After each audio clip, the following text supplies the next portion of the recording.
Сәлем достар, менің каналыма қош келдіңіздер. Бүгін сіздермен нағыз жаз мезгіліне арналған ыстық күні шөліңізді басатын және де әрі тойымды тамақ окрошканы бірге дайындайтын боламыз. Видеоны соңына дейін тамашалаңыздар.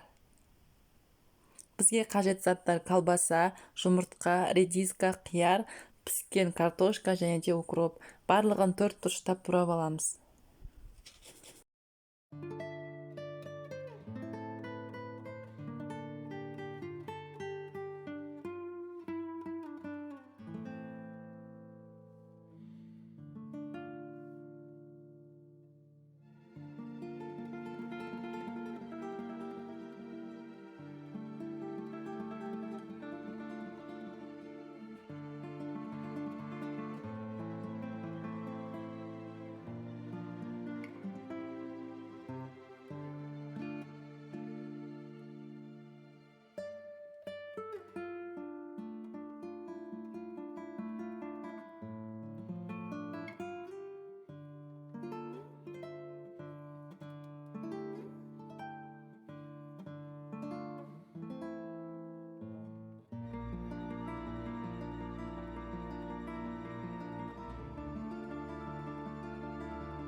Барлық керекті заттарды турап алғаннан кейін үстінен салқын айранды құямыз және де татымына қарай тұзымызды саламыз.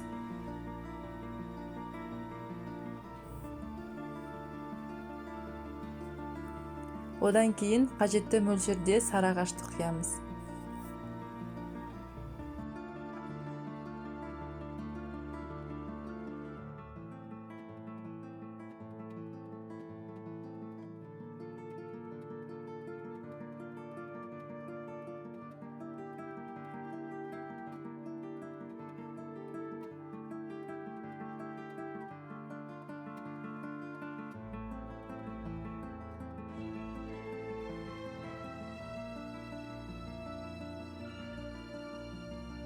Окрошкамызға ең соңынан уксусты аз ғана мөлшерде қосамыз, барлығын жақсылап араластырып аламыз.